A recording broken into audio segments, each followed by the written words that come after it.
today. From U.S. Bank Stadium in Minneapolis,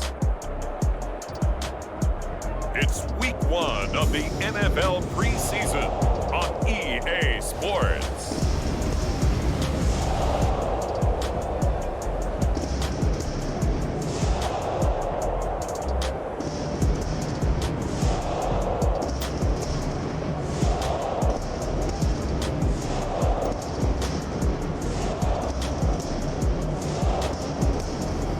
We'll see Kirk Cousins and the Minnesota Vikings taking on Teddy Bridgewater and the Denver Broncos.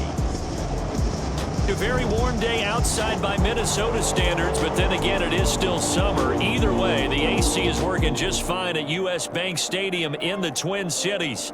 It can certainly get loud inside this building, and just a few moments ago when the Vikings were introduced, it was downright shaking in here. They're set for football as the Vikings get ready to do battle with the Denver Broncos.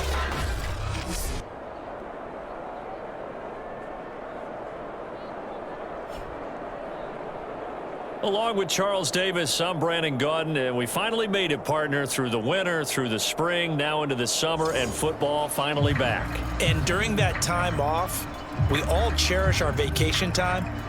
But admit it, you're the same as me. When you were working out, when you were doing things, you thought about football, didn't you? And you couldn't wait to be back up here again. The ball on the tee, we're set for football. And we are underway from downtown Minneapolis. And that'll carry over the back line of the end zone for a touchback. Now the Denver offense ready to take over for the first time. Get a look at their 8th-year quarterback. His first season as a Bronco, though, Teddy Bridgewater. A Pro Bowl quarterback early in his career in Minnesota before a horrific knee injury slowed down his progress. He's a more than capable quarterback and makes the most of his opportunities when he's a starter in the NFL.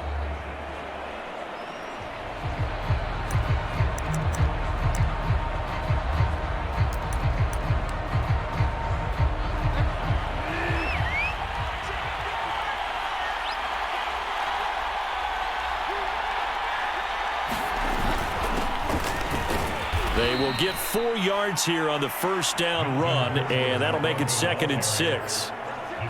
Well, on every play call, you realize it's not going to go for a touchdown, so a lot of your calls are setting things up for maybe later in the game, trying to establish the inside run with toughness now, hopefully get to the perimeter later, and let's face it, you could do worse than a 4-yard run on first down. And he'll go out near midfield at the 49. I know many people like to throw to the tight end, maybe in a little flexed out position because he creates mismatches with his size. But slot receivers do the same thing with their quickness, their speed, and their route running savvy.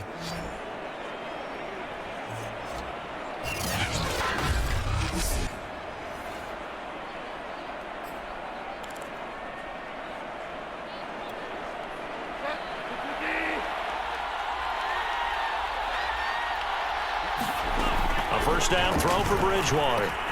This one complete to Jerry Jeudy. A gain of 6 there on first. 2nd down and 4.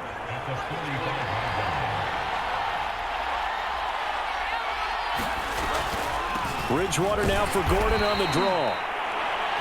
Just a yard on the pickup there, and it'll leave him with a 3rd and 3. And this is why aggressive defensive coordinators love to blitz. It wreaks havoc because they end up taking their attention to the blitzers, freed up the D lineman to make the play. A good chance this is 4-down territory if they're unable to convert. But right now looking at a 3rd and 3. Now Bridgewater. Into double coverage, and it's intercepted. Picked off by the linebacker, Eric Kendricks. And the Vikings are going to get possession here as they force the opening drive turnover. And the Minnesota offense ready to go to work here. Their quarterback in his 10th season overall now, and 4th as a Viking, Kirk Cousins.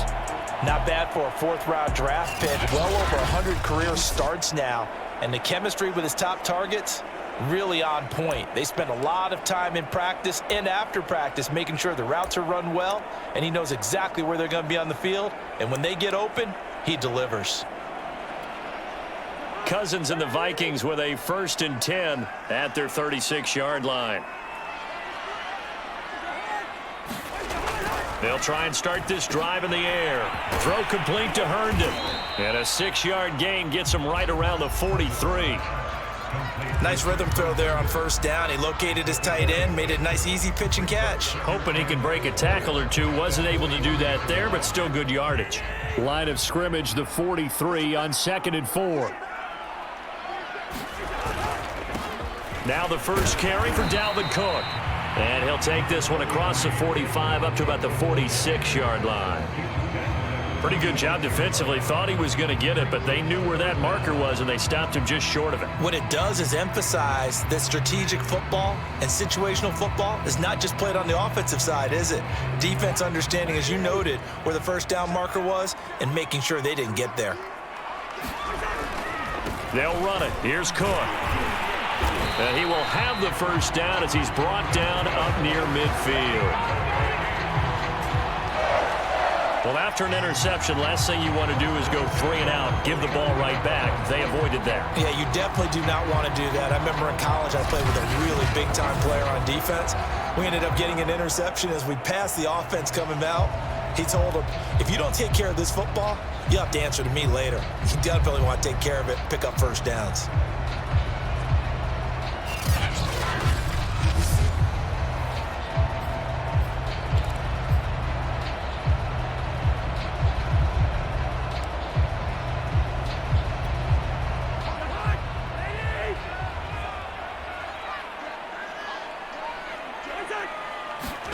Cousins on 1st down. That's complete to Justin Jefferson. And they'll get him down as he's inside the 40. Well, I think when they look at their offense, they think to themselves, weapons everywhere, and they want to move the ball around. They want to spread it to different people. But you absolutely know they want to get this man involved as well, and that's what they just did on that play.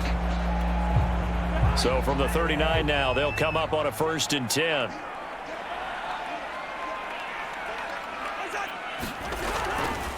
Draw play, Cousins to Cook. And he's going to be stacked up right at the line of scrimmage. Nothing there for him. 2nd down. Pretty effective blitz there to stop the draw play right in its tracks. And actually, when they blitz, draw play is supposed to work very well. You're supposed to have them bypass the runner, and he slips past them. But they put their eyes in the right place, took away all the creases, and slowed him down in a big way. That's to Dalvin Cook, his running back.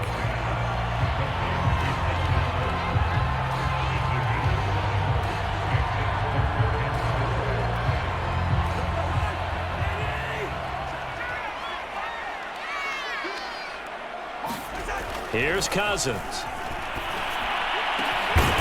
This will be caught inside the 10. And finally down he goes as they work it inside the 10 to the 7. They brought in a heavy set on 3rd down, and that usually means running play. But we have seen them throw out of that formation.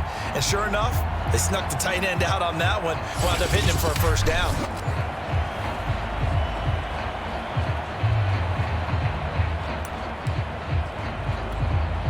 First and goal, a chance to convert that early turnover into points. They'll run with Cook. That's going to go as a loss of 2, and it'll be 2nd down. So often you hear that pep talks don't really work in the heat of the battle, but collectively, this defense has to say to each other, we've been on our heels this whole 1st drive. This is where we need to dig in. And they got a nice stop right there for a loss on 1st and goal.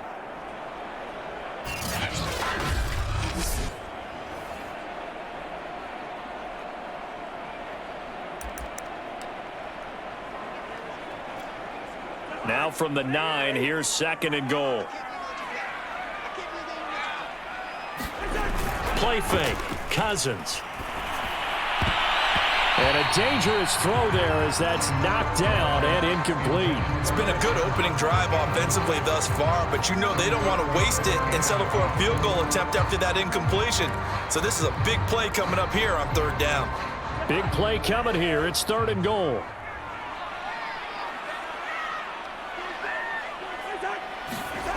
To throw, Cousins. He's got his man. It's taken in for a Viking touchdown. Tyler Conklin there to make the grab. And the Vikings have taken a first-quarter lead. No surprise there. 3rd and goal down here. That's where they're going to look for their tight end. Yeah, you want that big guy running his routes because it doesn't matter who they cover him with. If it's another big guy, he might use his bulk against him. If it's a shorter defender, might go over the top. Either way, you tend to find a little bit of a mismatch in that area. Point after, right down the middle. And that makes the score 7-0. So that one a pretty time-consuming 10-play drive. And it all culminates in a touchdown for Minnesota.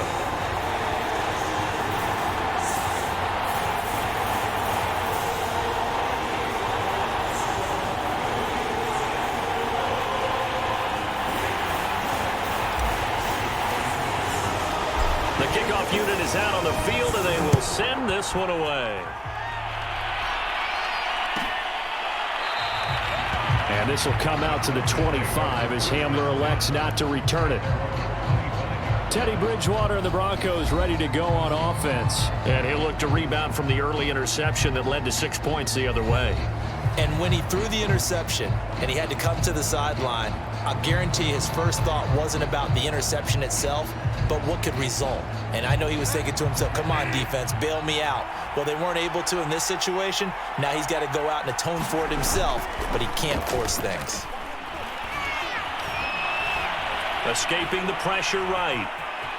And he'll take this beyond the line of scrimmage as he slides to a hole. He'll get 5 out of the scramble. It's 2nd down.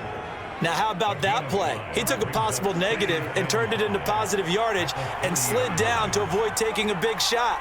Excellent job getting down and avoiding the big hit. And he'll be brought down shy of the 40 at the 38-yard line. And that's a nice pickup of a first down on that 2nd down run. And at that yardage gained, they can run that play on any down.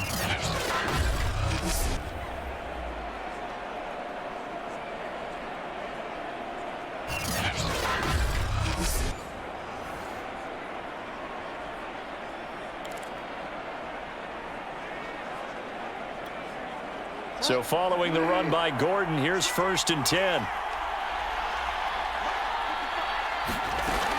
From the shotgun now, here's an inside give. And he's going to be taken down with a marker on the field. So let's see about the call. Garrett Bowles, 2nd team All-Pro last year, guilty there. They're backed up here with a 1st and 20 now after the holding penalty. From the gun, Bridgewater. He'll get this one to Patrick. And he'll take this to the other side of midfield before going out of bounds. Well, that certainly has to feel good. It's not all the time that the play caller should get all the credit. Sometimes I think in the huddle, the quarterback just says, hey, who's going to make a play for me? I just need something right here. And the end result there, nice first down. Drive keeps moving.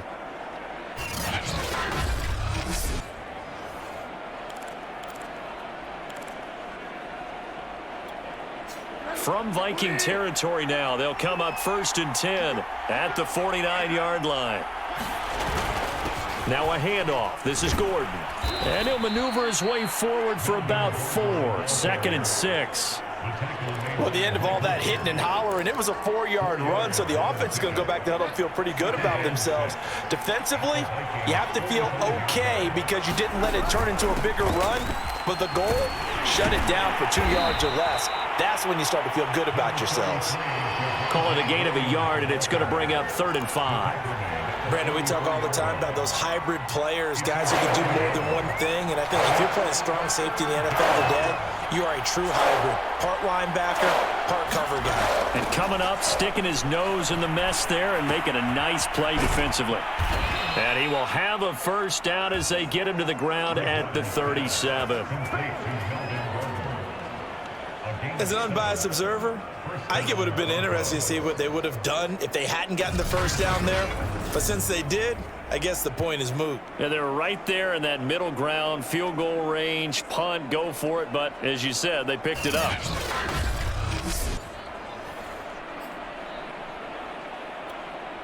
Line of scrimmage, the 37 on 1st and 10.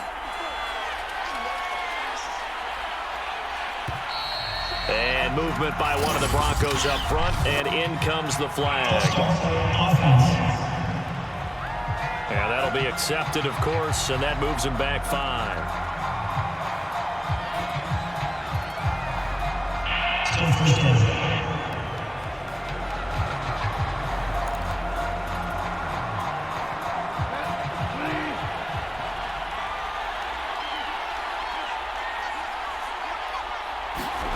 Bridgewater now. Open man, that's Noah Fant, the tight end. A gain of 6 there on 1st. Not a big window to throw. Coverage wasn't too bad there. Yeah, they had him under wraps pretty well, but somehow able to muscle his way open and catch the ball. Now it's 2nd and 9.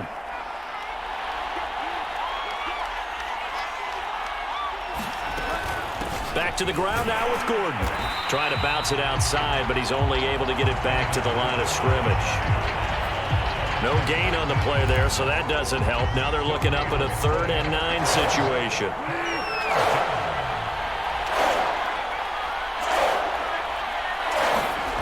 Out of the gun, Bridgewater. Pressure coming from the Vikings, and they get there and bring him down. The defensive end, Daniil Hunter, drops him. Well, here's where having mobility sometimes can work against you as a quarterback. He thinks he can retreat and outrun the pressure. But that time, they zeroed in on him and took him down for a big loss, partner. A really big loss.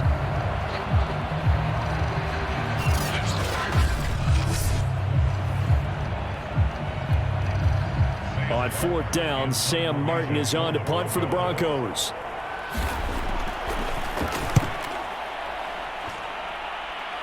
No returning this one. It sails out of bounds, and they'll spot it right at the 20. The Vikings taking the field here for their 2nd drive of the game.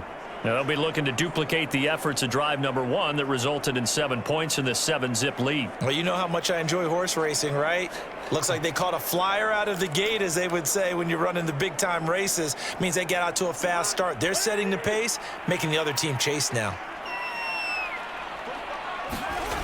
They start the drive with Cook. Gets this to the 24 for a gain of 4. He was hoping to get to the edge, but they did a really nice job of forcing him back inside. That's excellent fundamental defensive football. Don't let them outside where they can really shred your defense.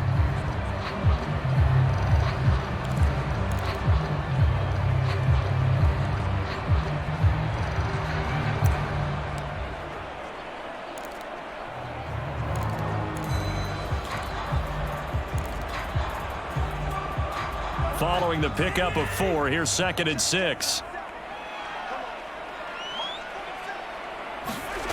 Cousins now. Open man here is Conklin. Puts it on the carpet. It's out. It's picked up by the Broncos.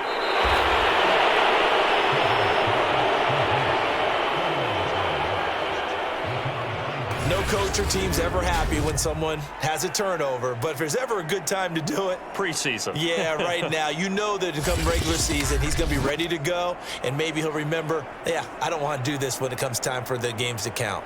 Here's the Denver offense now as they get set to take over here. And it's been a rocky start for them thus far. They had the turnover and then the punt on those first 2 drives. So there is optimism because they've improved, right? Turnover, you just noted it on the first drive. Punt's better than the turnover. The punt is better on the second one. Now they're hoping to turn into first downs and hopefully points. Now Gordon on 1st down. And he is into the end zone for a Denver touchdown. Melvin Gordon. A 15-yard touchdown run. And the Broncos are an extra point away from tying the football game. People always talk about one of his biggest strengths running the football, vision, and he found the spot there, went into the end zone. You're exactly right about that. And it wasn't just the vision, right? Once he saw the gap, decisiveness, made up his mind, and about the power to finish the play. Not only did he get good blocking, he created his own space as well. On here, Brandon McManus for the point after.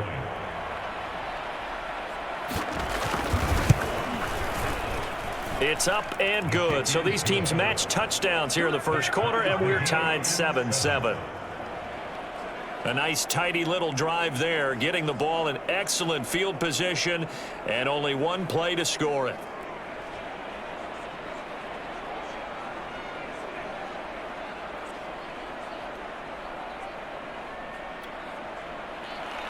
So all even at 7 now as they kick it away. Keneduagu now out of his end zone. And beyond the 20, but not by much. In fact, just a yard pass there to the 21. Minnesota now ready for their next possession. And they had the fumble last time that led to a touchdown. That's a no-no. We'll see what they do here this go-around. A big no-no. Put that in capital letters. Turning it over, the other team takes it down and scores. That can be a deflator for a football team. Now it's up to the offense to get back out on the field and pick things up. You know, they're out there. We'll see if they can pick those things back up. Cousins now to throw on first down. And he's got this to Jefferson. And all the way down to the 36-yard line. A big play there for Minnesota.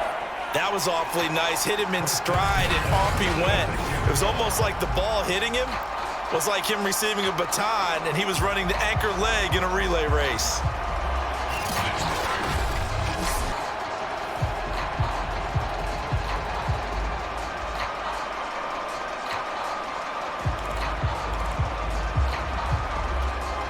So how about that for a chain mover? They're all the way down inside the 40 now for 1st and 10.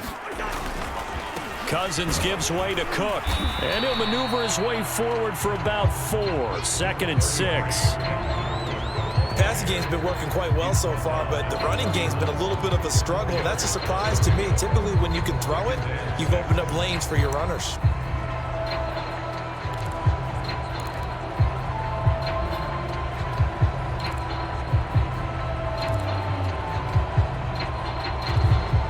The run got 4. Now they deal with a 2nd and 6. Now Cousins. Quick hitter here. It's complete. And he's got this down almost to the 20 before he's dropped. This has been a nice answer to the touchdown drive against them a few minutes ago because they've come out and reestablished the tempo. A nice throw there, and they're putting together a very strong drive as a response.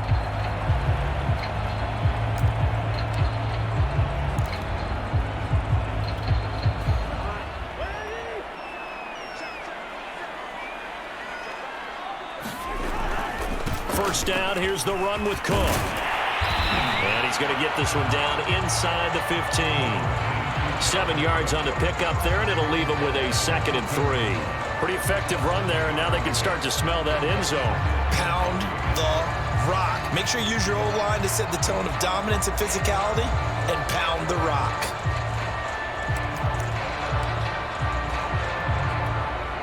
Three yards remain for 2nd down.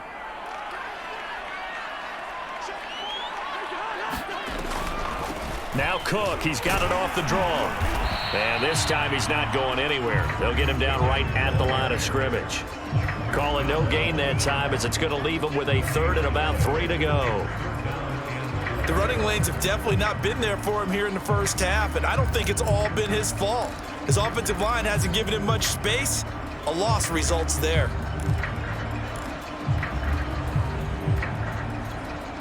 The coverage unit out there thinking pass on 3rd and 3.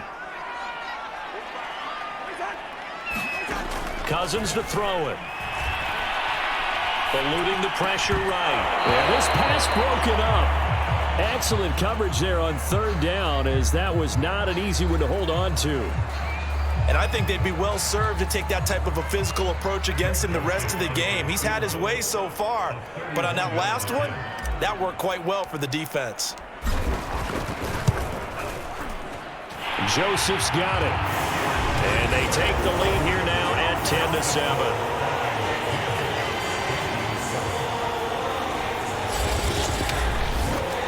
So a good kick there, and they put the bow tie on it with 3 points. And let's face it, everybody wants a touchdown. We know that. But in the NFL, defenses are awfully good. You're not going to score each and every time. Be able to knock the ball through the post and take the throw. By the way, I said bow tie. I meant just bow. Not the tie, but yeah. Either way. You got it. I just went right past it. And they're going to start this drive in pretty good shape as they get it up past the 30. And Denver getting set to take the field.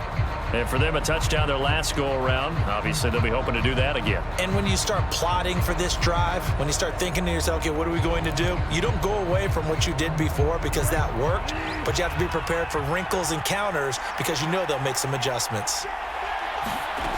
On 1st and 10, Bridgewater finding the open man, and that's Tim Patrick. And they get him down, but not before he takes it across the 40-yard line. It's a nice completion and a little bit of run after catch as well to create the yardage that they got.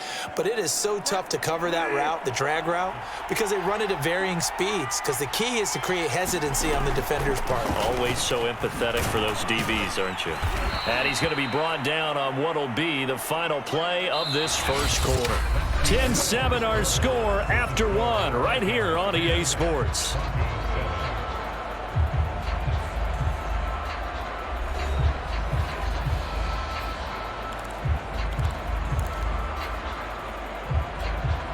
Second and 4.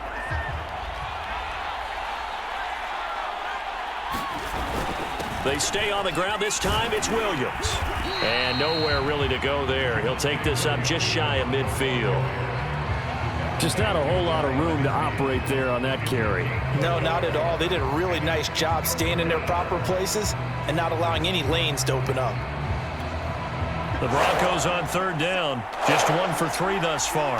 This is 3rd and 4. First throw now for the backup lock. He finds his man, complete. That's Spencer. And he will have a Broncos first down as they're able to get the 3rd down conversion. A little football 101 there. You just see the receiver try to run down the defender, meaning he goes right at him and really trying to move him a little bit towards the center of the field so he can put his foot in the ground and break to the out, to the sideline, and make a catch.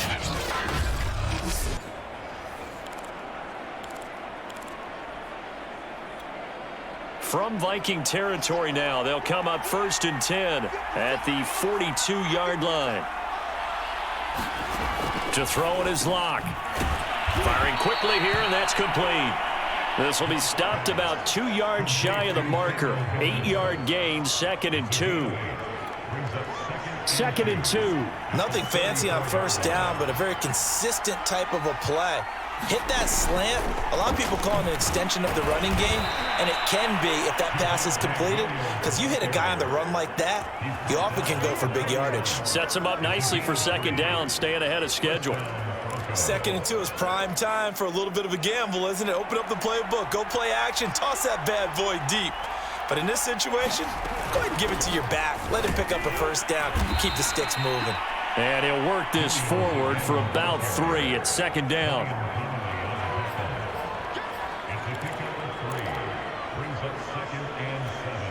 The last run got 3. Now here's 2nd and 7.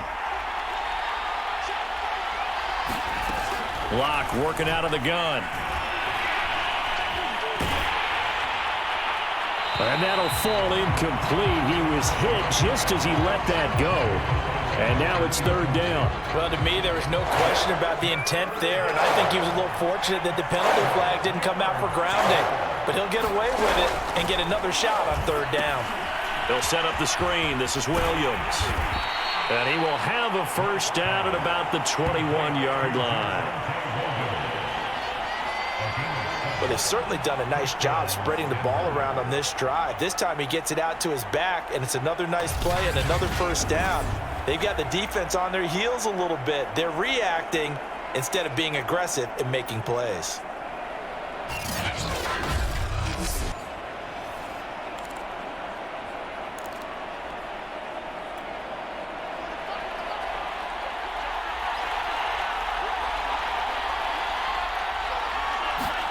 On first down, Locke Quick slant to Hamler. And brought down, but not before they get it inside the 10 to the 7.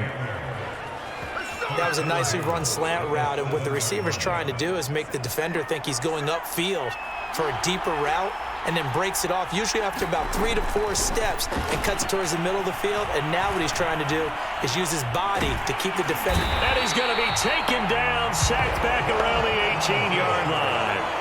The sack coming from big Dalvin Tomlinson. Well, there's still time to rectify this situation because the silver lining, they took a sack on 1st and goal. But that close to the goal line, that still definitely hurts.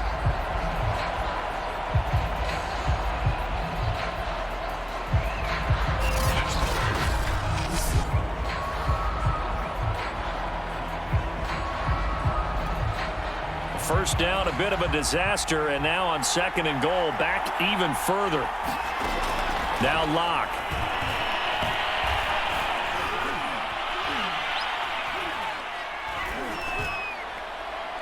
Looking end zone, but it's incomplete. Good coverage on the outside, and I think that's where he wanted to check that down to. But once he saw the danger over there, he just threw that one over everyone's head. Smart play. Now on 3rd and long, they'll look to throw. That's complete to the tight end, Saubert. Give him 13 yards on the connection, but not enough. 4th down. Nice job understanding the situation. 3rd and long, kept the play in front of them and made the tackle. They gave up a good chunk of yardage, but it does force a 4th down.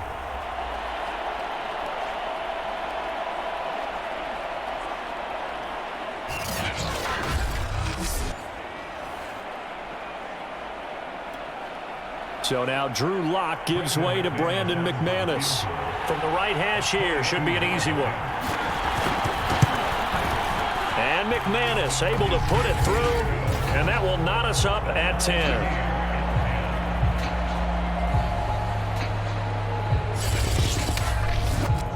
So a long drive gets him down inside the 5, but ultimately they settle for just the field goal. And I have to think that if maybe they were a yard closer, that would have made their decision tougher, and I think they likely would have gone for it. But in this situation, they just decided to take the 3, and I think it was a smart move.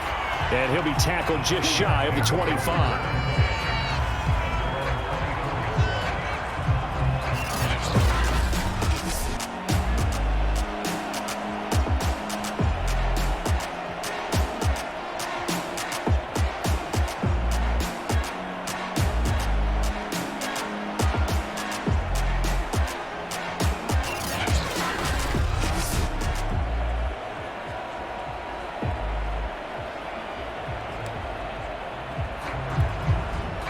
Here are the Vikings now to start their next drive.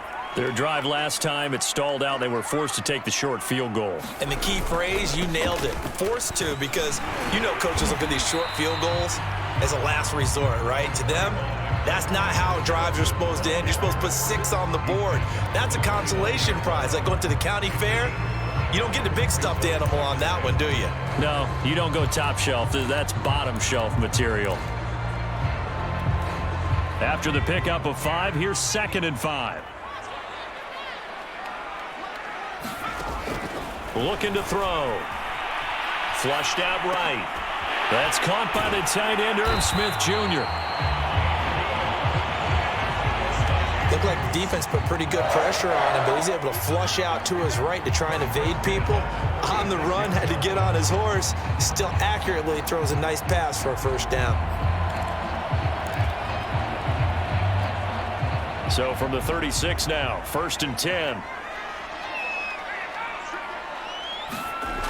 He'll look to throw. Flush to his right. On the run, he'll let this go deep right side. It got his man complete. And all the way down to the 17-yard line. A big play there for Minnesota. Well, he's certainly trying to earn his way into some more looks in the offense once the regular season heats up. If he continues to make plays like that, I think QB1 will look his way a little more often once the regular season begins.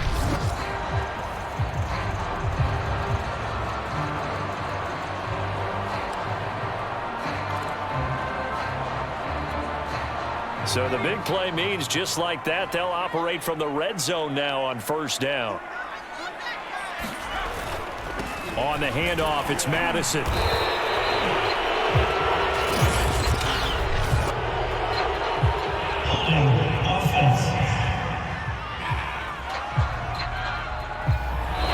That will whistle against a big right tackle. You'd think being able to fire out and block, it'd be a lot easier to not commit a holding penalty, but it's tough to keep those guys right in front, isn't it?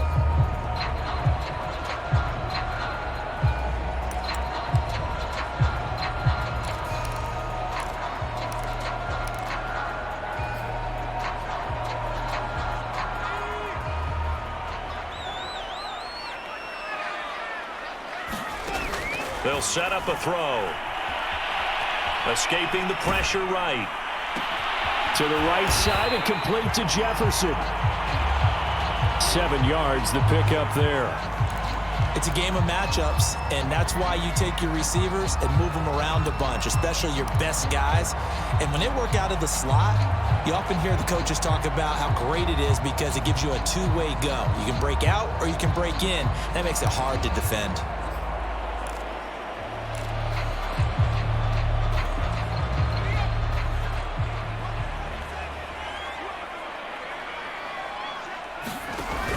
On play action, they'll throw.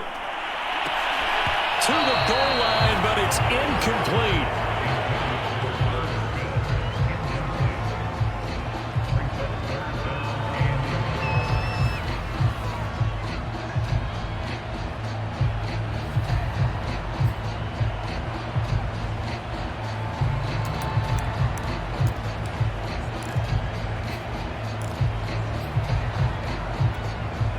The Vikings on third down. They've been good, 3 for 4 thus far. This is 3rd and 11. Again, he'll drop to throw. Got an open man finding Jefferson. And the Vikings are going to have 1st and goal as they try to finish off this drive with 6 points. And as a quarterback, you always want to exploit gaps in the defense, and he finds one here. Crossing route, working from right to left across the field. And once you get defenders going in the wrong direction, it is awfully hard for them to pivot back, and you end up getting the first down.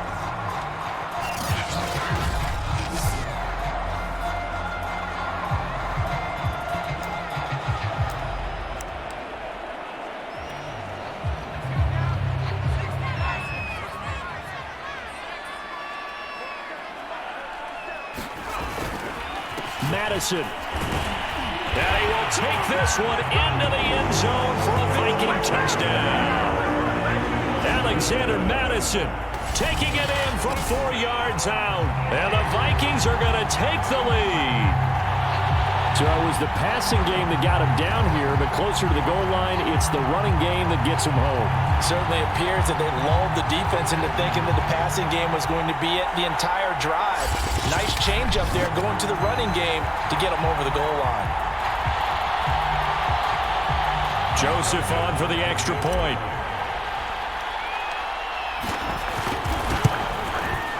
He's got it as they go up by a total of 17-10. So that lines up a 7-play drive all told. And it was capped off by a touchdown scamper from Alexander Madison.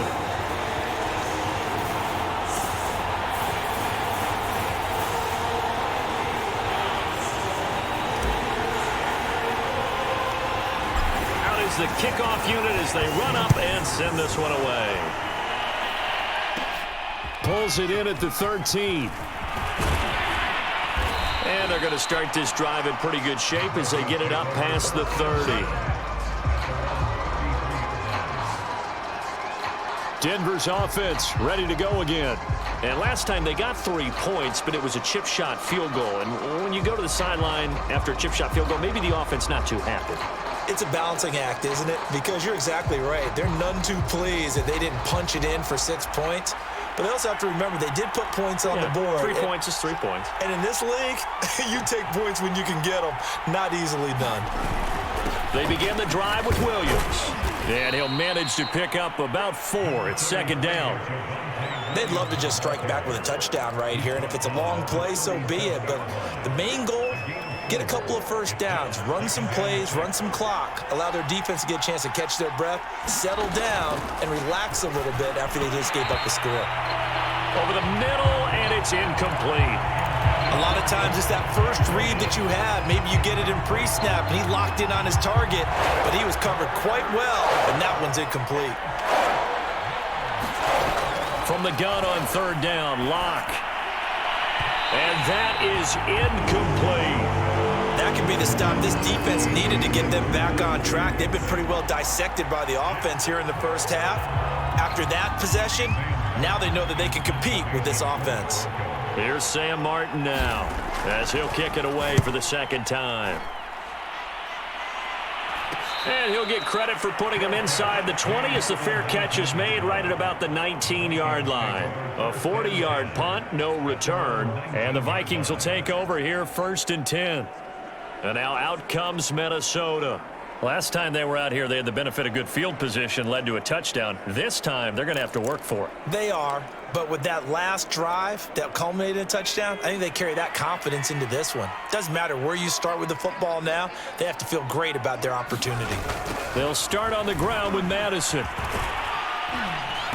And he's going to lose yardage here, back to his own 18. Officially, it's a 1-yard loss. That's going to bring up 2nd and 11. And that's what I'd like to see out of this defense, a little fire, a little toughness. It hasn't been the best first half for them, but they did do a nice job there, forcing a loss on that play.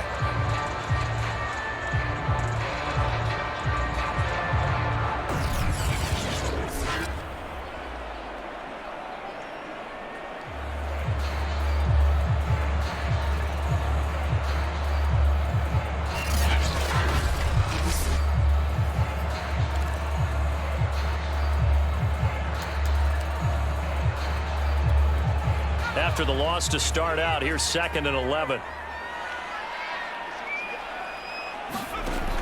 He'll drop to throw. Quick completion here to Johnson. And he'll get this up to the 30-yard line. Good strong throw and catch right there. And so far in this game, the alleys have been open for them to get completions, and they're taking advantage of it.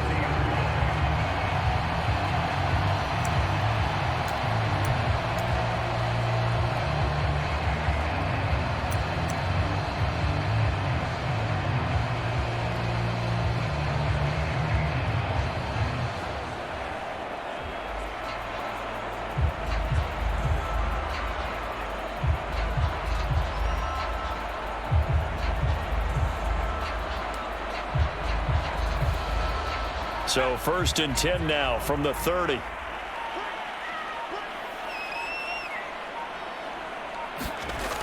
On the toss, Madison. And he stopped immediately there. Officially no gain on the play, and it's 2nd down. And the big fella stuffed that one up in a big way. I think doubling him has to be a priority because you can't move up to the next level if you don't take care of him first. Back to throw now on 2nd and 10. He'll be brought down by the Broncos. It's a sack. Micah Kaiser. It'll go as a loss of about 8 as he gets in there to drop him. Tell you what, he did not have much time there to scan the field before he was ducking and covering. Did it appear to you, as it did to me, that the defensive front won their play really quickly? Meaning the guys in front of them had almost no chance to block them. They were on him in a hurry. The Vikings on 3rd down. They've been near perfect, 4 for 5 to this point. This will be a tough 3rd and 18. And it's incomplete. Took a shot, couldn't connect. As his old brain remembers, when I see 5 wide receivers on the field as a defender, I know the ball's coming out hot. They expected it and got there and popped it free. On 4th down, the punt team is on as this is sent away. And this ball is going to be touchdown just shy of midfield.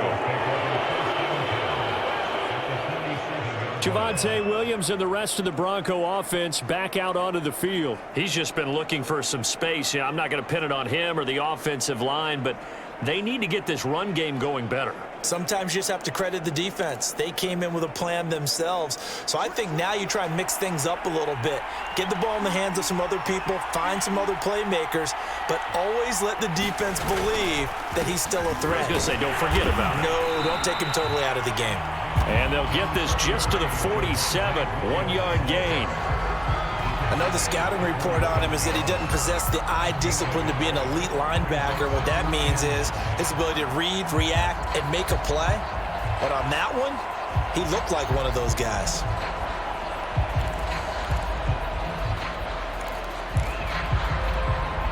Here's 2nd and 9, just a yard on that last run.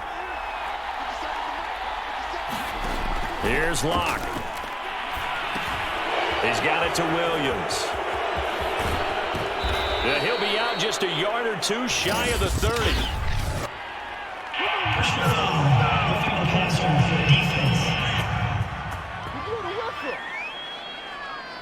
So mark off the yardage for roughing the passer. And I've seen this before. On a screen pass, not only are you rushing the passer, you're rushing him deeper than normal.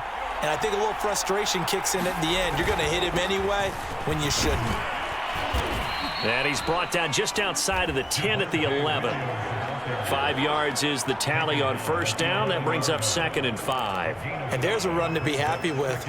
Good, solid yardage. You'll take that anytime you hand the ball to a back. The first down run got 5. Here's 2nd and 5.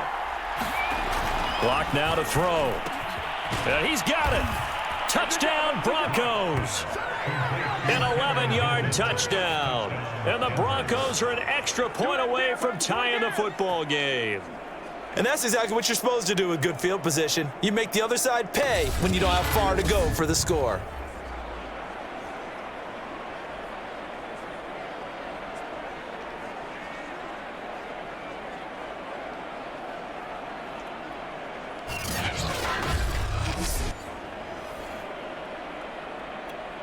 Now McManus to tack on the extra point.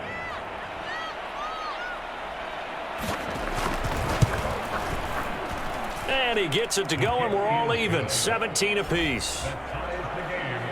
The drive there only spanning 3 plays, and it culminates in a touchdown by the Broncos.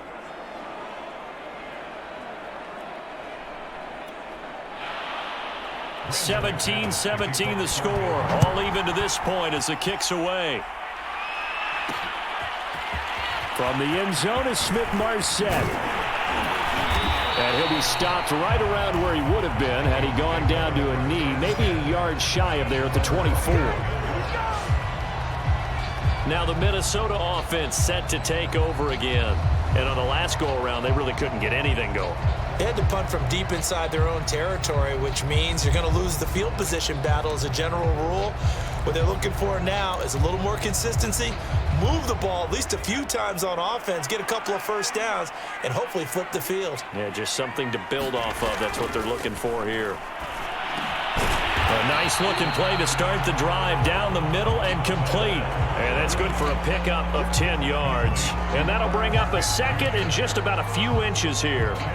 And after that completion, you can understand why so many teams in the league are emphasizing speed on defense at every position. The tight ends have created so many tough matchups now. If you can't run with a tight end as a linebacker, this is going to be the result every time. Second quarter, 2 minutes to go. Tie ball game. All right, coming up at intermission. Charles, you want to wait to enhance your Saturday? I certainly do. I've got just a thing for you. It's the coach, Jonathan Coachman, standing by Orlando. He'll be alongside at half to take us through the weekend in the NFL. And this will be a Vikings first down as he's able to get this up past the 40. I don't know about you, partner, but on 2nd and inches, a lot of the times I'm leery about the offensive guys thinking about taking a shot downtown. Instead, they just hand it to the big man and let him rumble forward for a first down.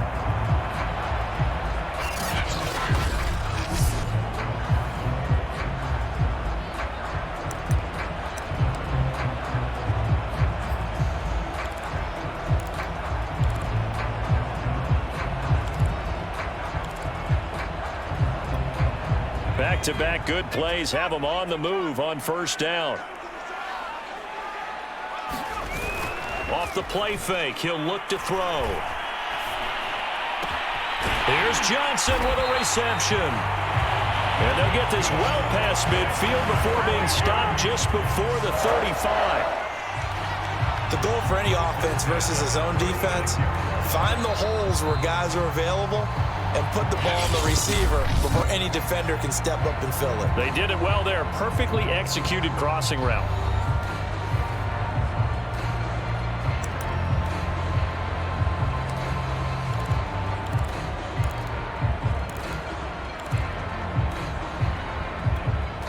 So from the 36 now, 1st and 10. Back to throw. It fights him off. But he can't get away forever, and down he goes. Now the Vikings will use the second of their timeouts.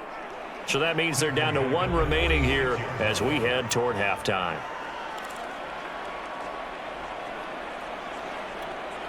Back quite a ways here, facing 2nd and 19. They'll set up to throw. Eluding the pressure right. And an incomplete pass. That'll stop the clock here with just under a minute to play in half number 1. They certainly did a nice job improvising there, extending the play, hoping someone would come open downfield, but they never did. An incomplete pass on that last play, and that means they'll need to come up with something here on 3rd down. They'll look to throw here. Flushed out right. Now on the run. He'll throw it back deep over the middle. And that will be incomplete. Well, they weren't scared to let it fly, but it falls to the ground and brings up 4th down. Here's Jordan Berry now as he'll punt it away for the 2nd time.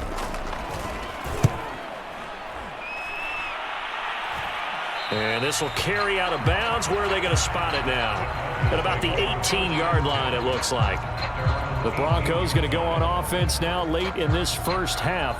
And they've got just under 50 seconds, so time enough to try to work their way downfield if they so choose.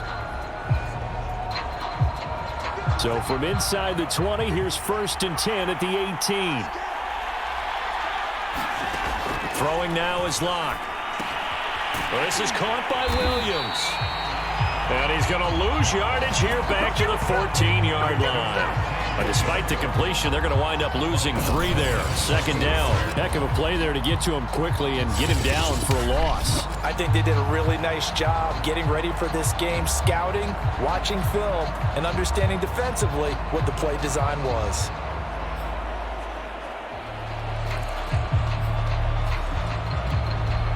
Behind the chain, 2nd and 13.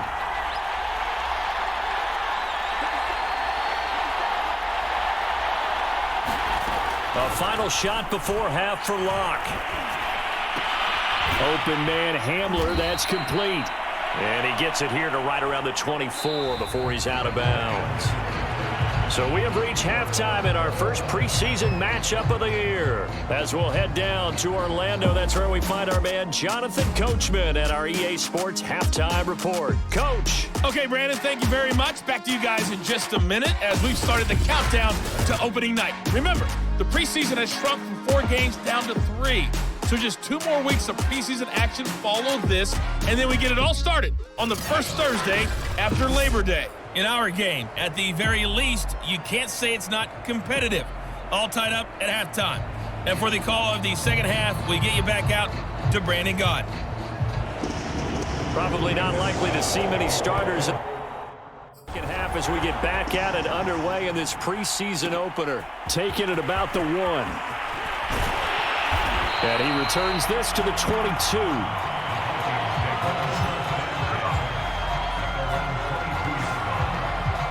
And the Vikings set to go on offense to begin the 3rd quarter. It's a tie football game here. What do you think, Charles, the message was at halftime? Well, I think that they probably just looked at things and said, we're fortunate that this is a tie game. No need to panic, no need to change a whole lot. We didn't play anything close to our best in the first half, so we don't have to go out and win one for the Gipper. Let's just go out and play our best football and win one for us. Going to begin the drive here with Madison, and he'll take this ahead for about 4. 2nd down coming up. End result of that one, a nice 4-yard gain, so you can use that to set up your play-action game, or you can come right back and continue to run the football because as an offensive play caller, you're on schedule and feeling pretty good about your next couple of calls. Here's a play fake as they set up to throw. And that's complete to K.J. Osborne. And they get him down, but not before he takes it across the 40-yard line. That was a fun one to watch right there. A nice in-breaking route and plenty of room in the middle of the field. And he was able to get behind the linebackers and grab the completion for a really good pickup.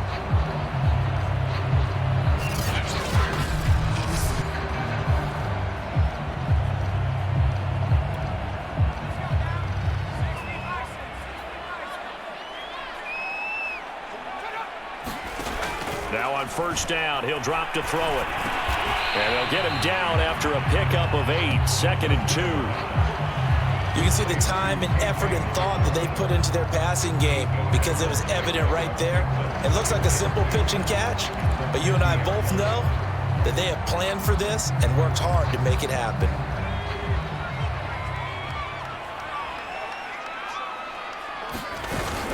On second down, this is Madison. And he'll go down shy of the 40 at the 41. We don't talk about it very often, but sometimes there's a dip in intensity when you start the second half, which can manifest itself in some sloppy tackling. And how about right there? He ran right through that weak tackle attempt.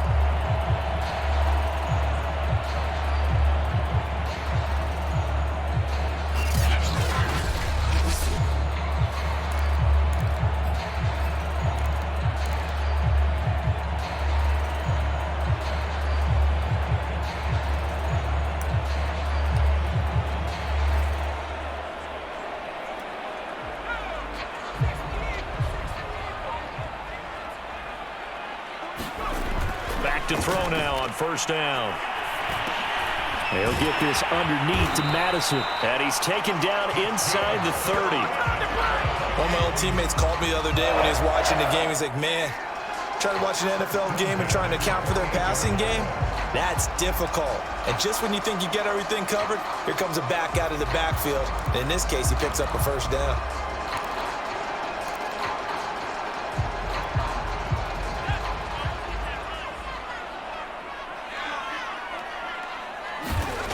On first down, he'll drop to throw.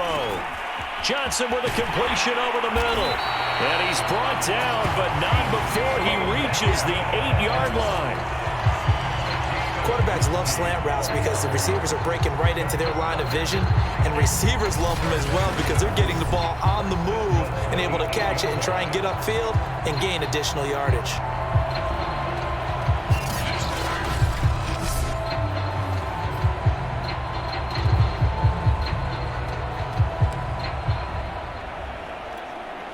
It looks like a jumbo set with 3 tight ends here for first and goal. Now a give to Madison. And he'll be stopped just outside the 5 at the 6. Give him 2 yards on that one. 2nd and goal now. Now they struggled to get him rolling on the ground in the first half, and that's sort of continuing here in the third quarter. Yeah, but I don't think it's time to abandon the running game. I would say keep feeding the horse, and I believe he'll eventually reward them, especially as we get deeper in the game.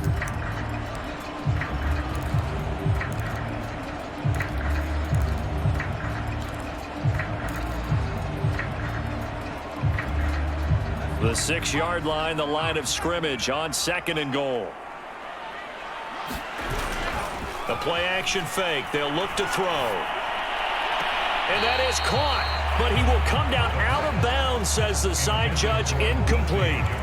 You got to be precise with your throws, especially in this situation. You're inside the 10-yard line going into the end zone. But sometimes the emotion, the excitement, sometimes the decisions just aren't made very well because of that. This will be play number 8 on the drive. It's 3rd and goal. Back to throw here. To the end zone, but it's incomplete. That was a touchdown if he could have hung on. Instead, it was a well-timed collision to jar that one free. So out comes a field goal team now for the second time here today. From the right hash, and this one just a chippy. The kick by Joseph is good. And with that, they take the lead here 20-17. Well, they don't get a touchdown here in the opening drive of the third quarter, but I think maybe you still say mission accomplished as they come away with the lead. No, absolutely. You keep the pressure on, right? You go downfield, get some points up on the board, and hope that you've motivated your defense to take the field and hold that lead. Looking up into the roof, and he muffs it. It's loose. So now a look at the Broncos as they head back out there for their first possession of the second half. And they find themselves down on the scoreboard following the field goal a moment ago. And I think even though they trail in the game now, I would consider that a win for their defense, and that's probably what they're telling the offense when they get to the bench. Hey, the onus is on you guys now. Get back out there and get us the lead back. Lock and the Broncos going to come up 1st and 10 at their 25-yard line. They'll hand this to Williams to start things out. And this will be a gain of 5 as he gets it to the 30. Now after the running play, we've got a man down on the field. Definitely the last thing you want to see here in a preseason game. We'll be right back.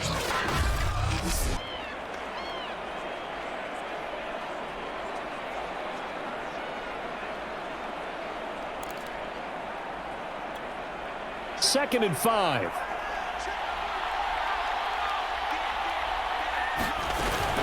They run it again with Williams. He takes this from the 30 to the 34. Sometimes with the running game, you've just got to stick with it. Look, it's the third quarter, no time to panic. But that also doesn't mean you just do it the same way you've been doing it the entire ball game. Maybe change up some blocking assignments or run a few different plays, but stay with the overall essence of the running game. He finds his man, complete. That's Beck. And he will have the Broncos first down, and comfortably so, as he gets 5 there on 3rd and a yard. Well, let's be honest about the whole thing. When you're looking for a reliable set of hands on 3rd down, the first thought is often not fullback. But that's who they turn to there, and he does a nice job of securing the football and picking up the first down.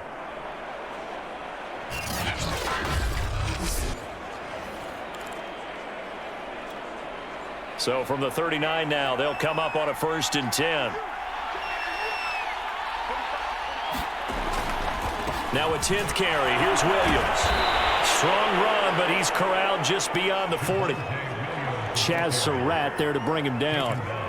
Well, that's just a pile of bodies there, and that's when you kind of find out who's a tough guy, right? Who can stand up and make a play. It was only a 3-yard run, but for both sides, they had to walk away from that feeling like, okay, I can stand up when the going gets tough in here. Good throw, good catch, but I really like the route. The drag and being able to run away from defenders, hard to stick with them for that long. Yeah, better against man than zone, or? Better against man, because now you're running away from someone and you're not running into a defensive player in another zone. They'll contain him to just 4. 2nd down.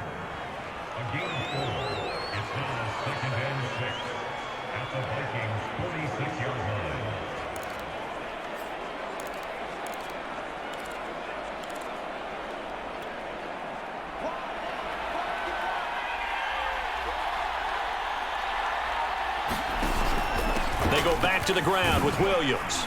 And he'll get it inside the 40 to the 39. A gain of 4 last play. They double that here and get 8. And a run like that shouldn't surprise anyone who's ever seen Javonte Williams play. Compact, strong, physical runner. He ran for 1,000 yards at North Carolina last year. In fact, it was over 1,100 and 19 touchdowns in addition. And that's despite sharing the backfield with another 1,000-yard rusher, Michael Carter, who was taken in the 4th round by the Jets. Najee Harris and Travis Etienne were taking over him, but many thought that Javonte Williams might be the best back in the draft. Lock now on 1st down. That's complete. Okure-Bunam. A gain of 6 there on 1st. They gave up the completion there, but this is what zone defenses count on. Catching the ball and not much run after the catch.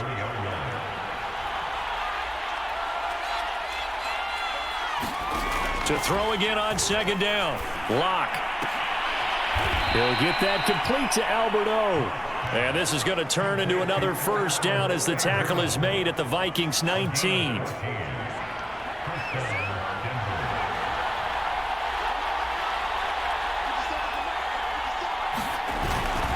Now a handoff. Here's Williams. And good downhill running. He's got 6 yards down to the 13. Hey, when you get good yardage like that on first down, it really does a whole lot of good for your entire offense. But I love the way he's finishing those runs. At the end of things, he's making sure he gets just a little bit extra.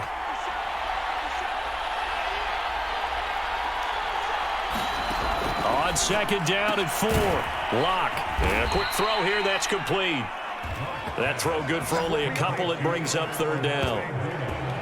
And there's a completion to the tight end. And look at the size of these players nowadays. At that spot, 6'4", 6'5", and up. A lot of guys used to be basketball players, somehow came back to football. And that's really good for the game of football. You're getting better athleticism, great hand-eye coordination, guys who know how to control their bodies when they run their routes.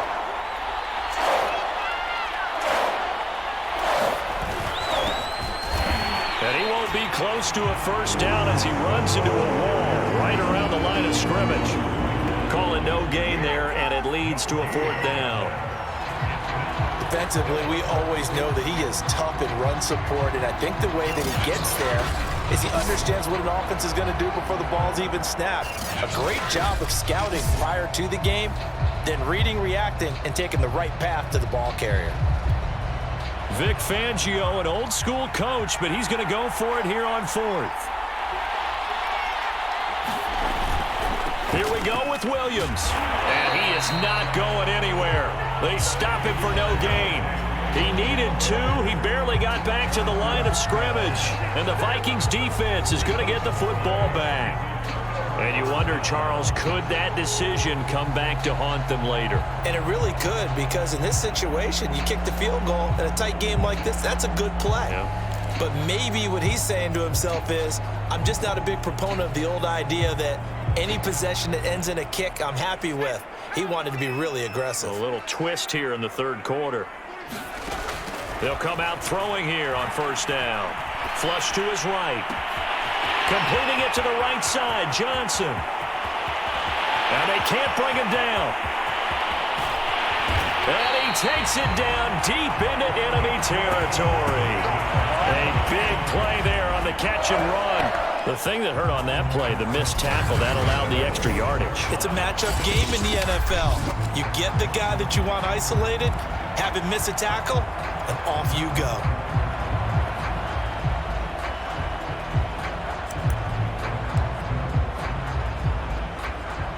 Well, that didn't take long. One play, and we're already looking at a 1st and goal situation.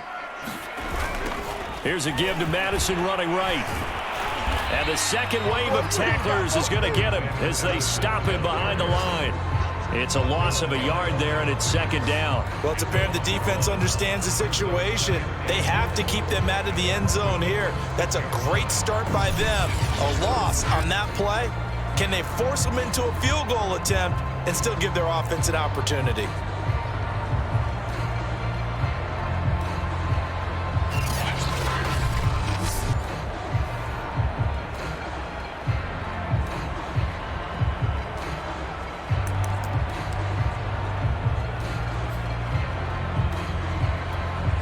Second and goal from the 6 this time. He'll look to throw. And it's caught. And inside the 5 here before he's out of bounds right at the 3. Only 3 yards there on the completion. That'll lead to a 3rd and goal. I know sometimes we can get fooled when we watch him make catches, as we just saw him do there, because he really looks like a wide receiver the way he goes about his business. Yeah, 230, 240 range. Yeah, not super huge.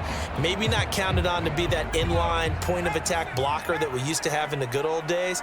But you can flex him out. You can run wide receiver routes with him. You can make him a prime. And it's caught in the end zone. Touchdown, Minnesota. K.J. Osborne there to make the grab. And the Vikings are going to widen that advantage. There was a lot of zip on that pass, and baseball might have called that a frozen rope. I like it when you bring the diamond into the game. I'm going back to the gridiron. Had some heat on that bad boy.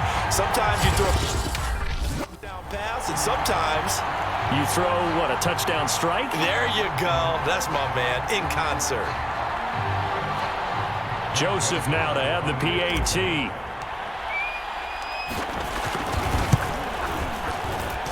And his guys will take a 10-point lead.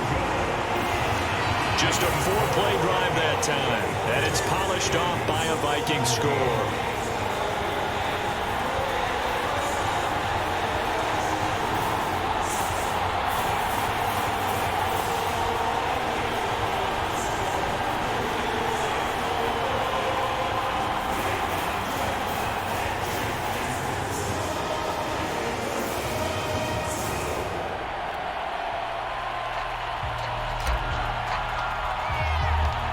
Set now to kick this one away, and off it goes.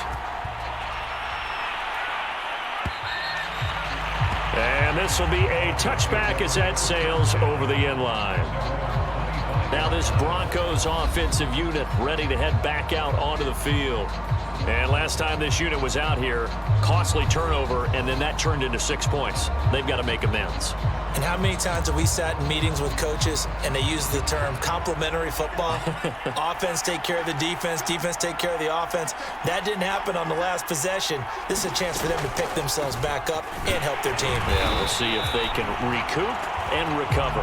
Yeah, boy, this defense again really making things tough on him as they stop him for no gain. Ladies and gentlemen, that is a force of nature at the defensive tackle position. Yes, he's as big as they come, but still plenty agile. He's able to make a nice play there to swallow up the ball carrier. Williams going to get it again on second down. And this may be a carbon copy as he'll again be stopped right at the line of scrimmage. Officially nothing on that one, no gain, so they're left with still 10 to go on third down. An important play right here, 3rd and 10. And I would expect pressure here. And movement by one of the Broncos up front, and in comes the flag. That's going to set him back 5 yards.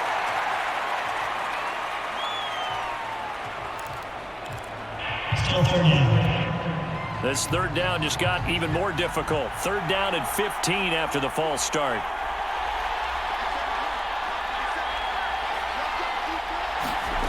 Block going to throw. Over the middle, complete. That's Spencer.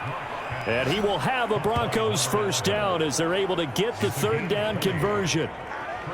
Had to put that ball in there with a little extra zip, but he put it right where it needed to be. Yeah, and that little extra pace that he had on the pass, that required a little extra concentration for him, didn't it? Ball can get on you pretty quick in that manner, and he handled it well and picked up the first down.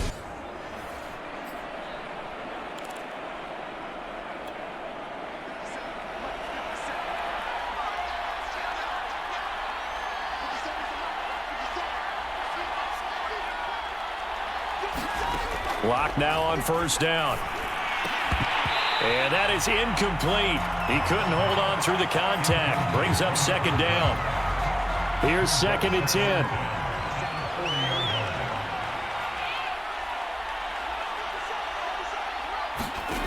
They look to throw. It's Locke. And his throw's going to be incomplete. From the snap, he certainly looked like he knew where he wanted to go with the ball, but surprise, that guy was covered. So that took his attention elsewhere to no avail. To throw it is Locke. The Vikings after him, and they get there for the sack. DJ Waddle drops him for a loss of 12, and it also brings up 4th down. Well, I think that time he just maybe held on to it a little too long, CD, because after a couple of seconds in this league, you know those defenders are coming. And how many times do we talk about complementary football? We're usually talking about, does the offense help the defense? Does the defense help the offense? I think in this case, does the quarterback help out his offensive line? You only have a certain amount of time to get rid of the football. They can only do so much. On this play, he took them to the limits.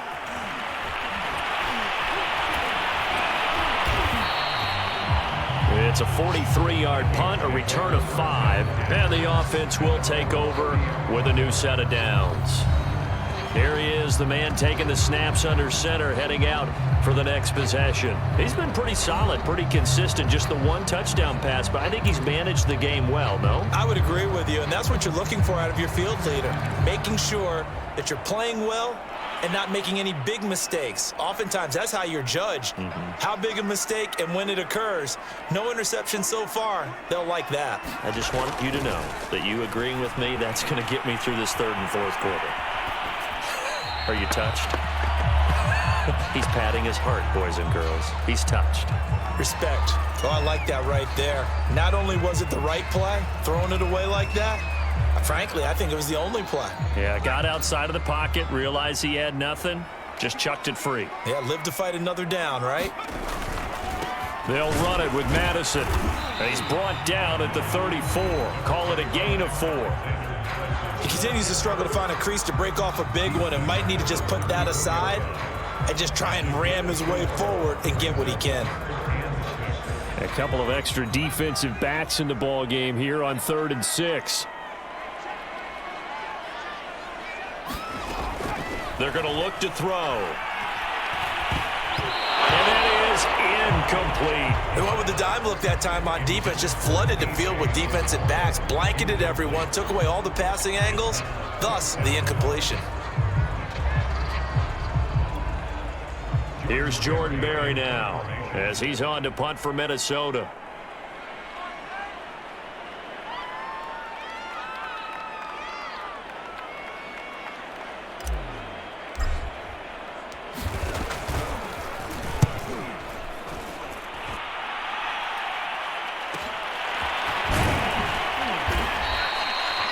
We'll call that a 47-yard punt, a return of just 3. And the Broncos take over, first down and 10. Denver's offense now set to go. And our game's hit a little bit of a lull here, a little bit of a snag. Punts on back-to-back drives. And old school coaches don't necessarily mind that. Didn't turn it over, right? Didn't create a big play for the other team. Right now what you're looking for is can you gain an advantage in field position?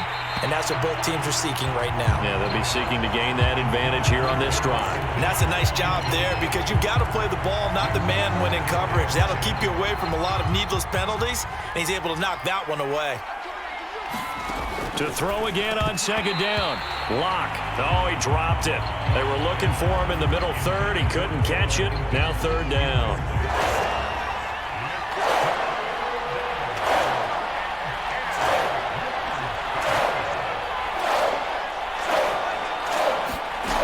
From the gun, it's Locke. He's caught on the sideline, but he's not going to have a first down. They say he was out of bounds, so a big call there that brings up 4th. Here's Sam Martin now, as he'll punt it away for the 4th time today.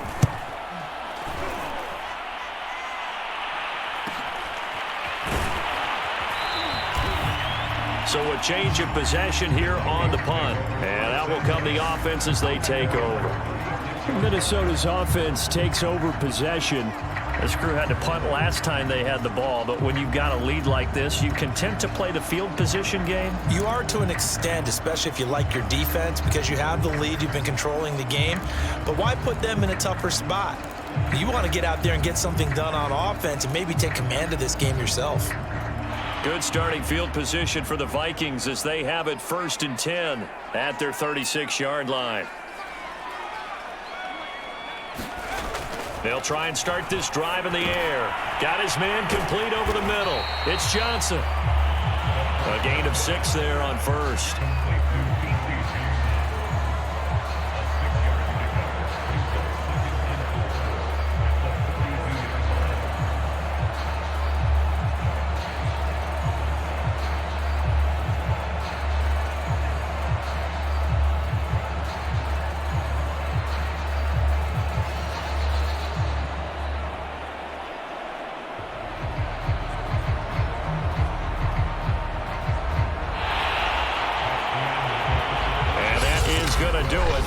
For this third quarter of action. And that'll do it for the end of the third quarter. You're watching preseason football on EA Sports.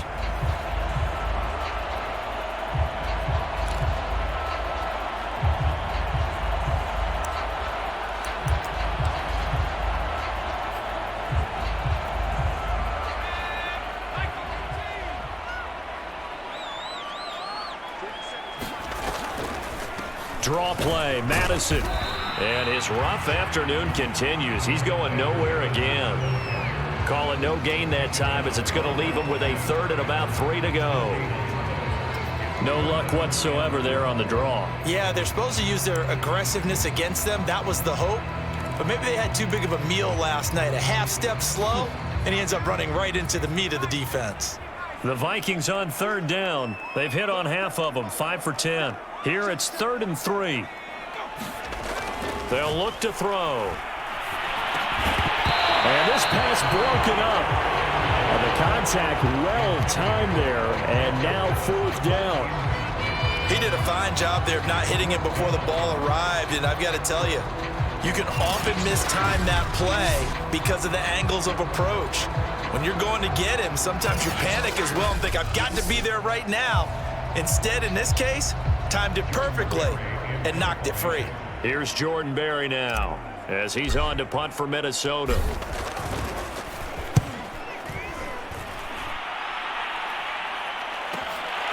This is taken around the 12, and he'll be out of bounds right around the 20.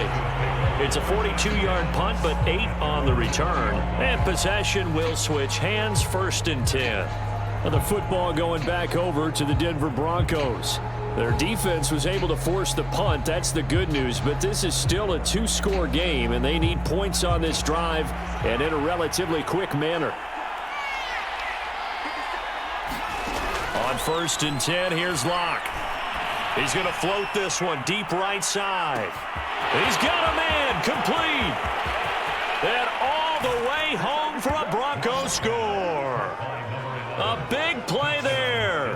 An 80-yard touchdown. And the Broncos have made it a 1-score game again here in the 4th.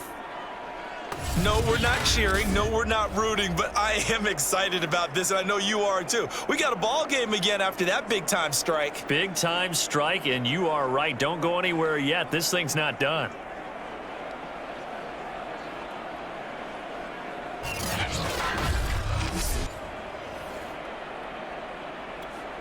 Now McManus for the extra point.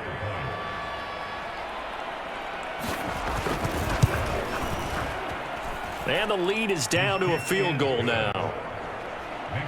Those are the ones the offensive coordinators dream about. One-play drives from that distance. What an effort. It results in the touchdown.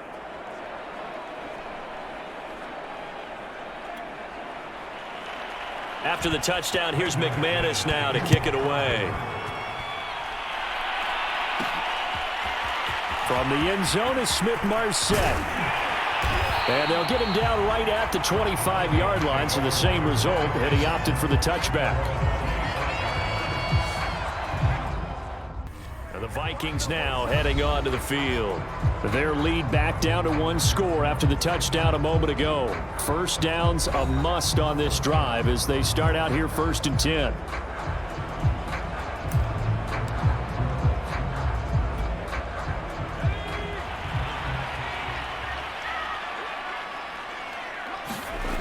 They'll come out throwing here to start the drive. Over the middle, complete. It's Osborne. And he takes this up to the 40-yard line before being corralled. Well, how about this aggressive approach? Got the lead, 4th quarter, continuing to throw the football. Are you thinking about Super Bowl 51? Atlanta had the lead against New England, and they ended up giving it up? I was going to say don't say it, but you did say it. I did, didn't I? Yeah, anybody watching Atlanta, our apologies.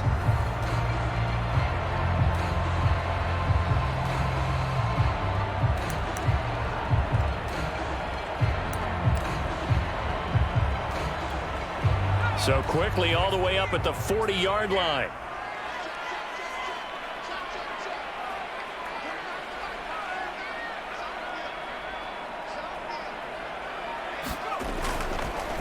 Here's Madison.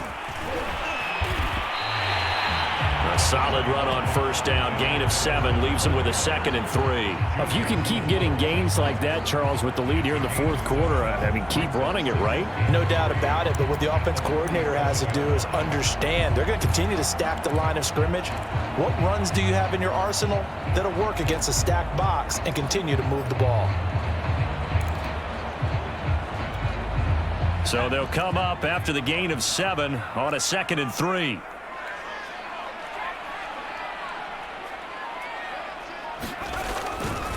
Going to run with Madison again. And he stopped after a gain of 1. Not enough. Still a yard to go on 3rd down. The good run on 1st down followed up by a not-so-good run on 2nd down. Now let's find out if they're going to stick with the run here on 3rd down. A lot of people would love to see some play action here. I say go with your best running play over your best blocker. The Vikings on 3rd down. They've converted 5 times in their many chances thus far. They need just a yard here. It's 3rd and 1.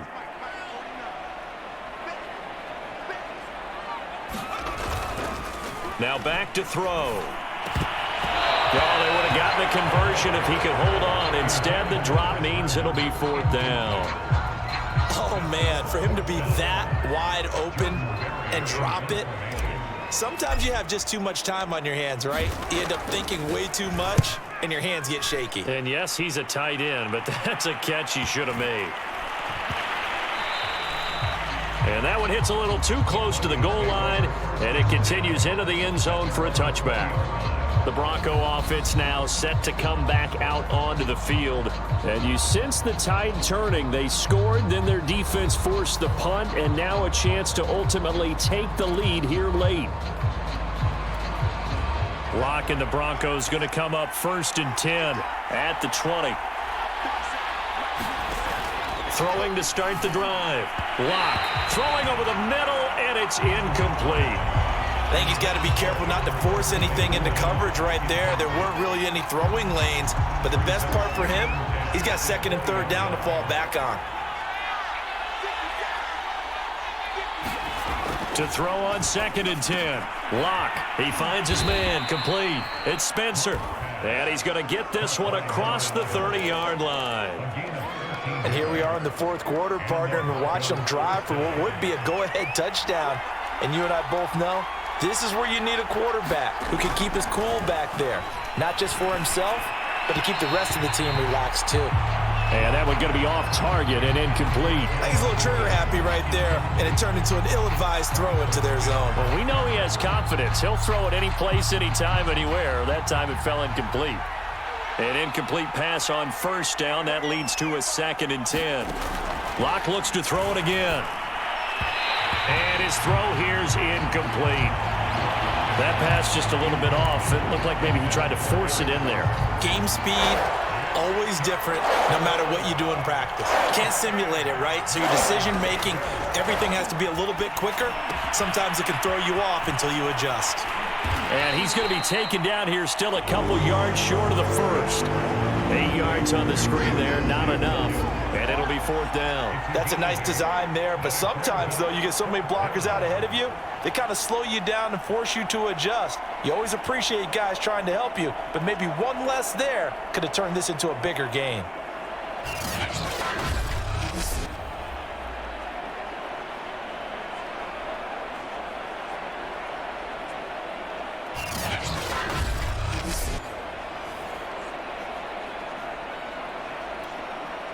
Here's Sam Martin now, as he's on for the 5th time here today.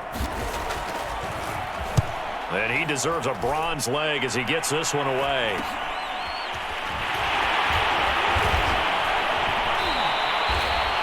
They call that a punt of 38 yards officially.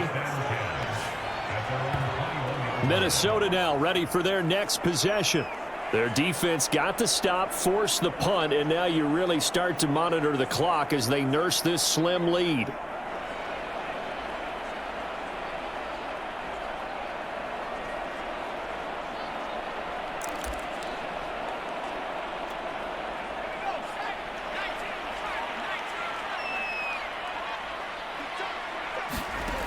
They'll look to throw here on 1st down. And this nearly an interception, but it's incomplete. Well, a turnover really would have helped him there, but not to be. I think he's taking an awful chance with the football right there. You've got to lead, you've got to protect it, and he's taking chances putting it out there in a little bit of jeopardy. Especially in a spot like this, fourth quarter, as you said, trying to cling to that advantage. Yeah, that one probably should have been picked, huh? And this throw a bit late as he couldn't reach back for it. Well, so far in this drive, they've done some good work. They force incompletions on 1st and 2nd down, bring up 3rd and 10. That brings up the big question. Do they bring pressure or do they play coverage on this down? So back-to-back incompletions, and that has them staring at a 3rd and 10. They'll drop to throw. Escaping the pressure right. And he's going to get this one across the 30-yard line. Well, there you go. Save your best scramble of the day for a big-time situation in the fourth quarter, picking up the first. You don't want to use it up early, right? You want to make sure you save it for that exact moment, that key time. And that's what he did, although you and I both know it wasn't planned that way. But what a nice job using his eyes, scanning the field, and realizing when it was time to exit the pocket and go.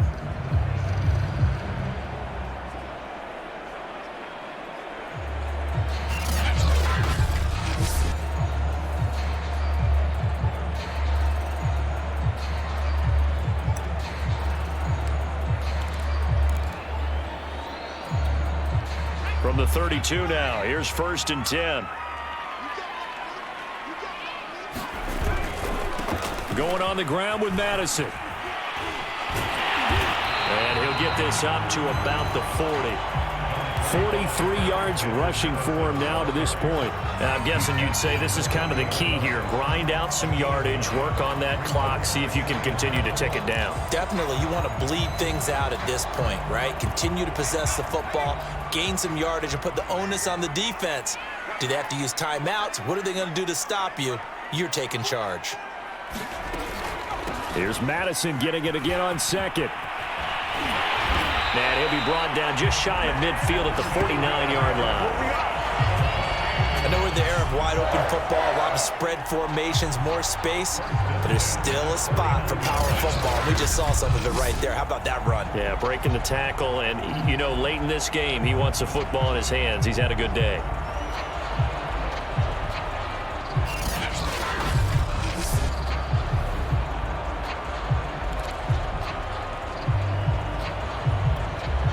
Two first downs have him up near midfield now on 1st and 10.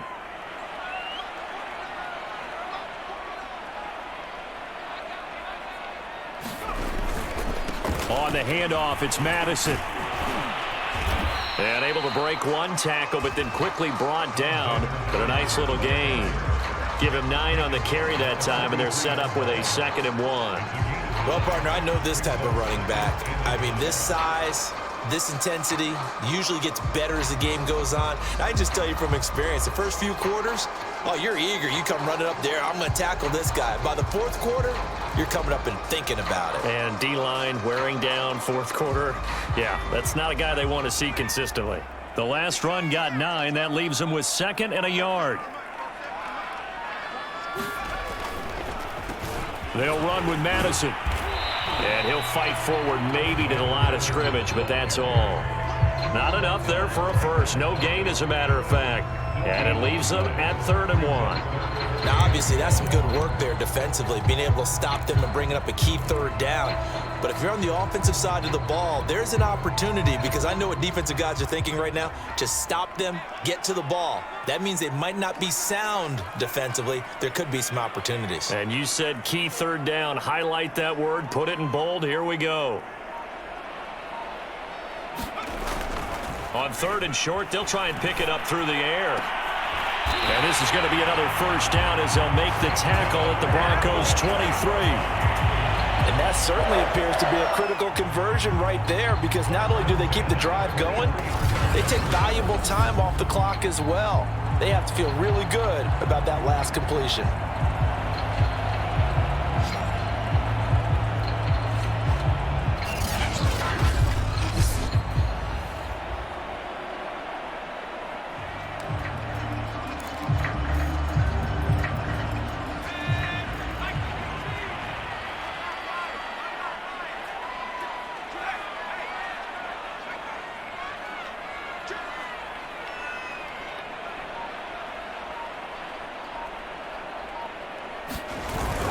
Here's Madison running on first down.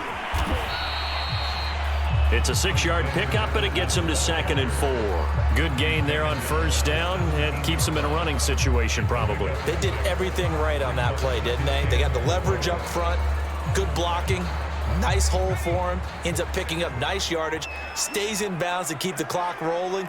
They are in charge of this scenario right now. They want to stay that way. And not in any rush offensively.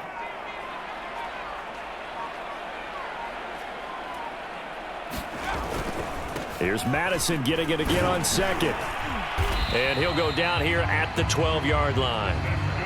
And carries like that, that's how they're going to continue to salt this thing away here, Charles, in the 4th quarter. Yeah, how about that? A new set of downs. Clock continues to move. No better way to close out a game than to tap those mastodons you have up front and say, guys, keep pounding them. Let's keep the ball, keep their offense on the sidelines, and let's close this one out.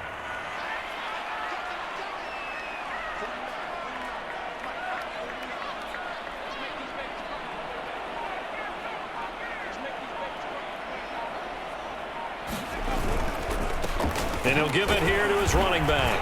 And he'll be dropped at about the 11 after only a yard.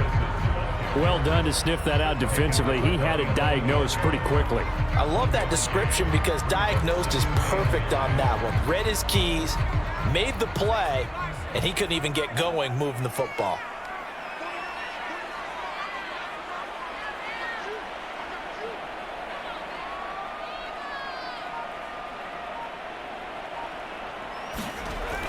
Now they'll switch it up here and look to throw. Touchdown! KJ Osborne ready for the regular season with his 2nd touchdown of the game. And the Vikings find a way to stretch their lead. They have to love seeing that from their young quarterback here in the 4th quarter, able to further that lead with a touchdown pass. He didn't go turtle, did he? And you know what I mean by that. I had an old coach used to say all the time, hey, when we have a lead late, don't just tuck in and try and ride it out.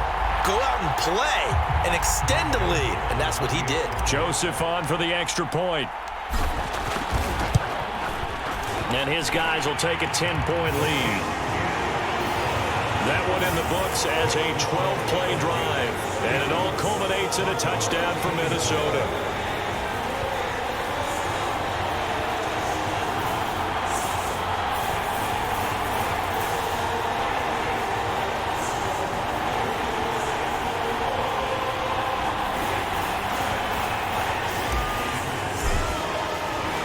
The kickoff team on the field now as they will send this one away.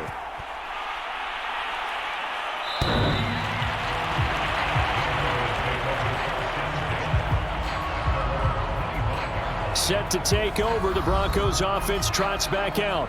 And you figure after giving up that last touchdown, they trail by 2 scores here in the 4th quarter. This drive becomes very critical. Lock and the Broncos going to come up 1st and 10 at their own 25-yard line. Throwing to start the drive. Lock. They'll set up the screen. This is Williams. And he'll wind up losing yardage here back at the 21-yard line. Not what they had in mind there. That's going to go as a loss of 4. This possession means so much for them. They've got to focus on this drive and find a way to make this a one-possession game. Yes. Got to get a score. Yeah, so good with a field goal. Don't necessarily need a touchdown.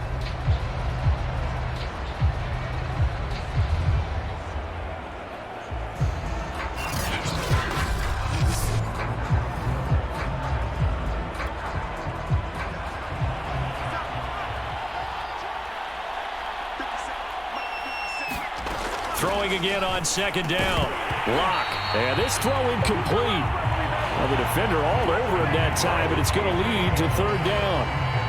Have to give some credit to the defender on that when he read all of his keys perfectly and got a great break on the ball and able to force that incompletion. Now on 3rd and long, they'll look to throw. Oh, that's into double coverage and intercepted. It's Cameron Dantzler who picks it. And he will take this one home. It's a touchdown.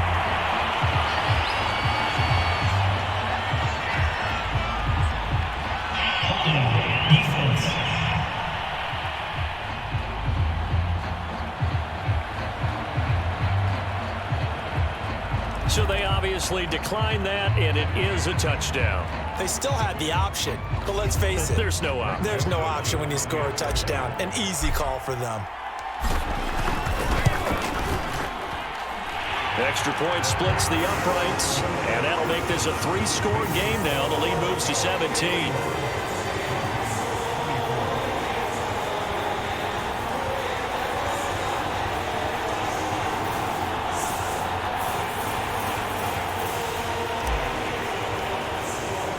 So they'll get another shot on offense following that pick six, and now the kick is away. And they will not get a chance to return this one as it's through the end zone for a touchback. Here's the Denver offense now as they get set to take over here. And certainly this, not the performance that they were hoping for to begin the exhibition season, but still plenty to watch for in this fourth quarter. Locke and the Broncos going to come up 1st and 10 at their 25-yard line. Locke trying again after the pit. Pressure coming from the Vikings, and they get there and bring him down. It'll be a loss of 7 on the sack, and it brings up 2nd. Well, when you time those screen passes perfectly, they can work perfectly, but that time it took a little too long to develop. And you zeroed in on exactly what makes that play go. Timing. Because if the timing's off at all, those unblocked defenders coming at the quarterback, they'll put him on the deck. A hole to dig out of here, 2nd and 17. Another try after the first down sack. Locke, quick hitter here, it's complete. 6 yards is the pickup, and that'll lead to a 3rd down. You got the big lead defensively. Willing to give them that underneath stuff, right? And this is why you work on your tackling. Tackle them after the catch, inbounds, keep the clock running. Just go ahead and bleed the game out that way. And he's unable to haul it in, so it falls incomplete over the middle third of the field, and that brings up 4th. Well, the trials and tribulations of being a quarterback in this league, it's tough. It's got to be wearing on him out there. Well, he has been sacked a number of times. He had an interception, so I'm going to give him a skosh of credit for hanging in there and trying to make something happen, despite the amount of pressure he's been under this entire game. Boy, it looked like he had it and dropped it. And the Vikings, they have the football now in excellent field position. Now the Vikings offense works their way back onto the field. It has been a dream start to the preseason thus far as they look to finish things strong in the fourth quarter.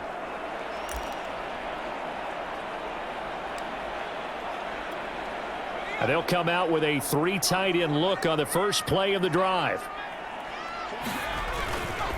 They'll try and run some clock here as they keep it on the ground. 78 yards on the ground for him so far.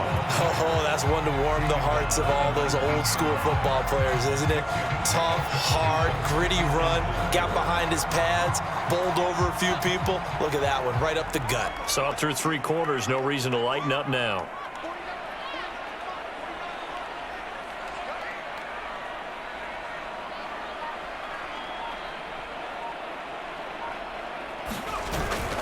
Here's Madison getting it again on 2nd. And just a couple yards there down to the 17. When we talk about defenders, specifically linebackers, keeping their eyes in the right spot. He had that eye down the entire time. And you know that's not easily done because they throw a lot of misdirection at you. They try and fool you and get your eyes in the wrong place. But you're right about that one. He correctly figured that one out and made a really nice play. 2 minutes left to play in this football game here on EA Sports.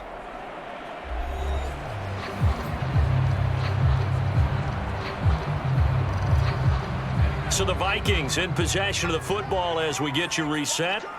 They've got a 3rd down now as they look for one more first down to help salt this one away.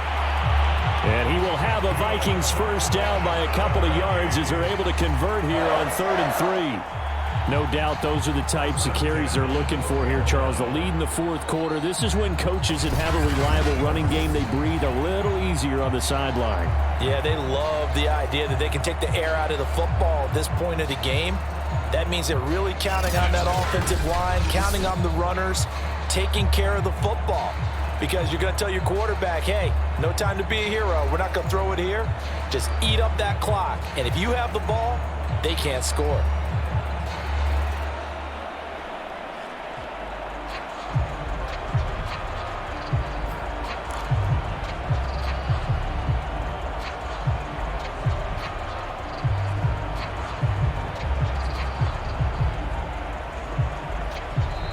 The Vikings going to signal for the first of their timeouts as they'll head to the sideline and talk over what to do next.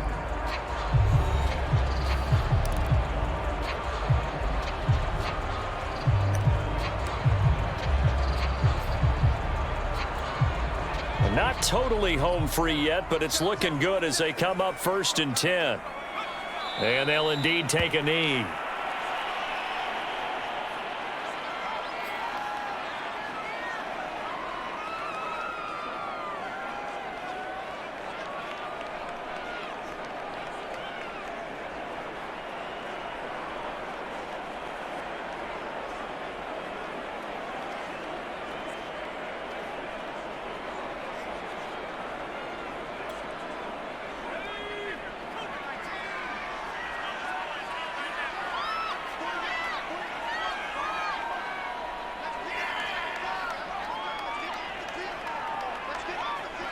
And they will take a knee here.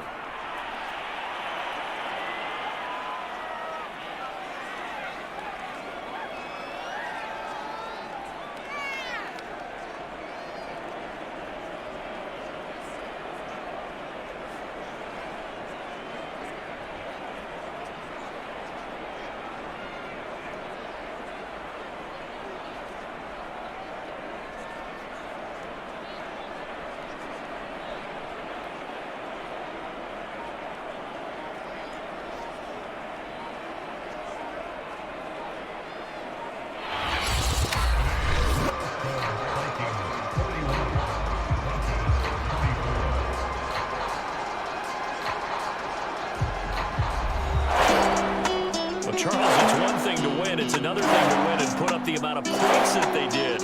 What are they clicking on offense? They can't help but feel great about themselves, can they? I mean, what a game to put up that number of points.